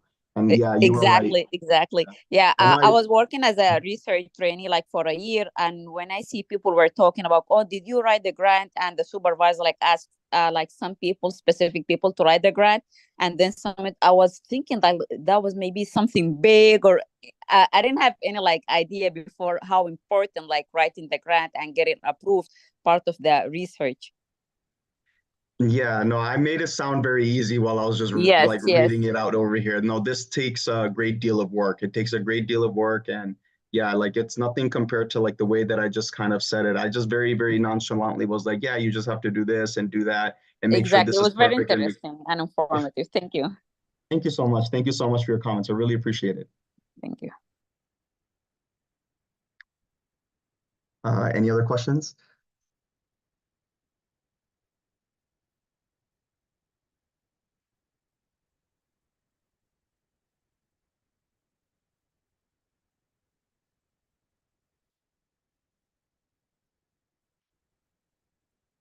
So my understanding is that you can get grants for research like at any point. You know, whether you, like I know when I was in undergrad, for example, there were some people that were working with research groups that were getting grants. So it usually for you to do it individually, you know, like just by yourself, I think before you are in a residency where you're in a affiliation with like an academic institution or something like that, I think it would be incredibly difficult to be able to do something like that. Like, I think more or less it would be easier to obtain a grant with a group or under a academic institution, or like I was saying, like under a certain umbrella organization or a group of people, so that you can obtain a grant. And they really like to see, like, many times, when I saw people doing grants, like when they were a little bit younger or hadn't had enough like research experience, rather, right? They were more or less working under a very well recognized research group, and that's why they were able to get the grants. So just being a part of it, right, allows you to gain the experience. So if you are able to have something like that, I think it would be an amazing, amazing thing to write about instead of like your CV. I think that would be an amazing thing that you could write about in your CV. Yes, you're right. And there's like when people are good in writing the grant, they're like gonna be like selected as specific people, and like would be very important part from like any team, like in hospital, any research team. So there is I mean, I was always thinking that people who would be able to write the grant like more talented or something, because as you said, it's a very important milestone or step in the research career. Yeah, and also, just to add to this, it doesn't always have to be like, that you need to get the $500,000 grant. Like sometimes, like you can start off with something very small. Like sometimes you can even do like research, and you can even get grants on like very, very small, like systems based, like, research, like, quality improvement research and things of that nature. Like, what can reduce the chances of like, infection spread in a hospital, or even more simpler than that, like how can we, like we were talking about this earlier in one of the other earlier presentations, how can we improve closed loop communication? So it's something that, for example, you can choose to do a research that probably doesn't require much of a grant. It could be something small, and it's for you to just start off with, and then you can work your way up.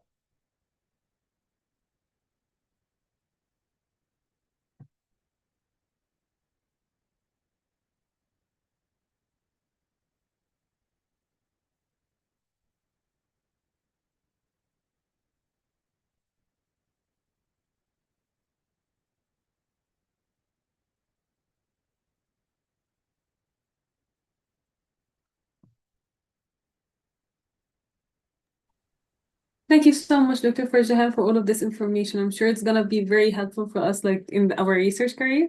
And I found like you explained it very simply to everyone. So I'm hoping it's gonna help everyone. Thank you so much. Thank you. Thank you very much, everybody. I really appreciate it.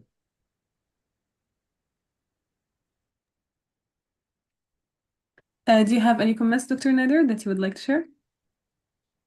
Yeah, but I just want to thank all the presenters. These are great presentation, wonderful. Thank you for your help with all this information. We can move on if there is no more questions for Dr. Farhan. Let's go to the updates. How are you, Dr. Nadir?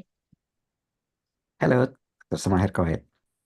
So I just want to update you that my group now started to write the manuscript of our project, which is the impact of diabetes mellitus status on the frequency, outcome, and prognosis of acute ischemic stroke.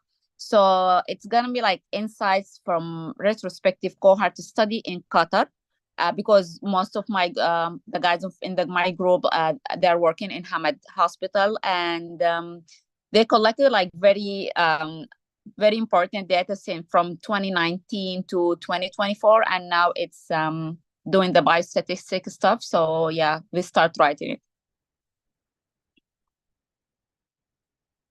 Yes, thank you. I think you're muted, Dr. Nadir. Excellent, that's great. I wish you all the best. Thanks for the update.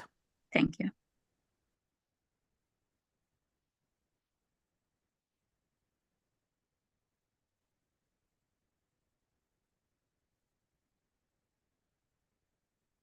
Anybody else?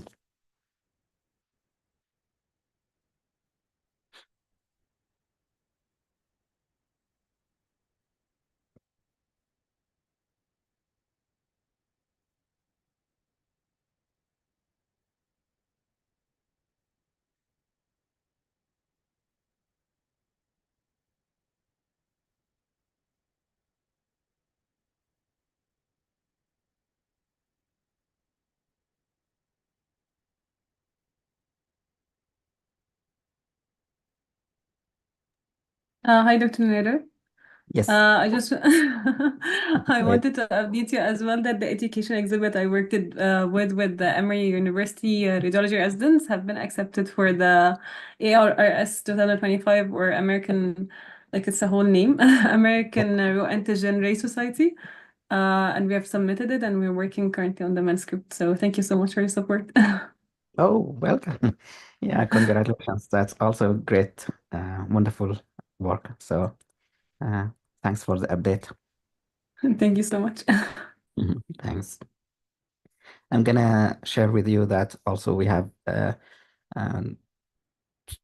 more good news. We have 2 abstracts were submitted and accepted to the triple or quadruple AI, which is an allergy conference here in the US.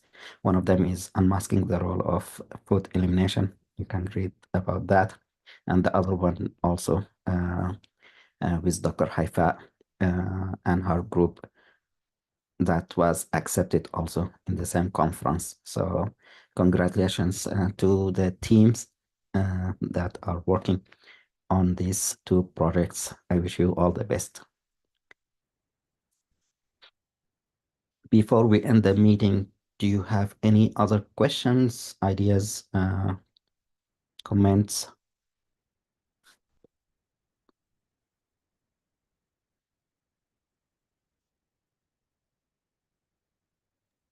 Hi, Dr. Nader. Go ahead, yes. I formed a diagnostic radiology group in the app, like in the TGRF Research Fellowship. And I just wanted to say that I have 1 or 2, I'm just gonna confirm which one is more applicable, new diagnostic radiology research ideas that I'm working on. And I'm gonna share it in the group. So if anyone is interested from a perspective of diagnostic radiology, please go ahead and let me know, and we could work on something, inshallah. Inshallah. Very good, very good. So in general, approximately how many fellows interested in radiology so far? So the ones who have joined the group so far, I think it was 20 or over 20. but there hasn't been like any research ideas. So that's why I was working on, okay, so let's move it on. So I was looking for research ideas, and I had two in mind. I just want to make sure like I'm gonna like literature review, make sure that there's nothing similar to it before, and then I could go ahead with it. The one I had in mind is more brain tumor related in terms of MRI. So I'm just gonna confirm how applicable it is, and then I could go ahead and have team members and we can work on it. Sounds good. One of the things that I found maybe useful in the past is when you have certain conferences, sometimes they might have previous work like posters and presentations in their website, let's say 2023, 2022, something like that. So if you and your group interested in pursuing to present in one of these conferences, let's say conference A, you go to the website, you go to the archive and see what happened last year, what happened the year before, and look at the abstracts or the posters and see what they did and what the plan or what they say. Sometimes at the end they say this needs to be further investigated, whatever the area, and you can get some ideas from the abstracts that are already presented. So you take it from that point on, you can modify it a little bit, and then you can work on it with your team, something like that. So I wish you all the best. That's good. Thank you so much, Dr. Nader. I would just like to add to this. So as you mentioned, I've actually in the pseudomyxoma peritoni project that we worked on for the educational exhibit, we did the same thing. So we looked at the RSNA, the old posters of the last year, and we tried to find the like knowledge gap, and then we applied with it. Even though it wasn't accepted in the same conference, it was accepted in another one. But at the same time, like this approach helped us a lot in getting things accepted. So thank you so much, Dr. Nader. You're welcome. Thank you. I would just like to add, I'm also planning on applying to the Alzheimer's Association International Conference, an abstract to it. I don't have like a certain topic in mind, but if anyone has any topics or is interested in working on something for this conference, please feel free also to contact me and we can work on something. Thank you so much. Thanks. So Nada, if you in the big group announce that you are interested in submitting some work to Alzheimer's, some of the fellows here are interested in neurology. So if they can contact you or communicate with them about that, you might have some people who are either having some ideas or available to work on some research topics or projects. And we can do the same. So we can look at Alzheimer's in the past, like 1 or 2 years. We can compare even what happened before COVID and what happened in the last 3-4 years, and see if we can get some ideas as well. So I wish you all the best. Thank you so much, Dr. Nader. I will do so. I'm gonna share it on the group, and I know it's gonna open, I think, in December until January, so we still have time. So hopefully it will work out. Thank you so much. You're welcome. And with that, also, I'd like to announce that the American Medical Association or Medical Director Association, they have opening or they're accepting new abstracts, as well as the American Geriatric Society. And there are other conferences that are opening their chances or opportunity for people to submit their abstracts. So if you are interested in submitting one, if you are already working on some, let us know if we can help you. And you can go to the website, the AMDA, American Medical Director Association. Now they changed the name to Subacute and Long-Term Care Medicine, along with American Geriatric Society. Both they are, if you go to the website, they have openings. Also, you can go to other like the ACP, American College of Physicians, AMA, the American Medical Association, and so forth. If you are interested in subspecialty, there are some also conferences coming.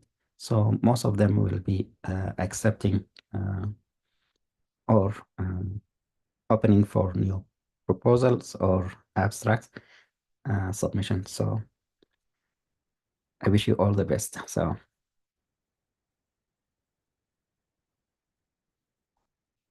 Thank you so much, Dr. Nader. thank you. So I'd like to thank you, Dr. Neda, and your team, all the presenters today, and I'd like to thank all the attendees. Thank you for coming over, and I hope you enjoyed and be grateful to the presenters. They did a great work today, wonderful. And I'd like to thank all who come later to watch the recordings in advance. Thank you, and have a wonderful day or night. We'll see you next week. If you have questions, please contact us using email, text, or WhatsApp. Thank you. Have a wonderful day. Bye-bye. Thank you, Salam Dr. alaikum. Nader. Thank you. في أمان الله.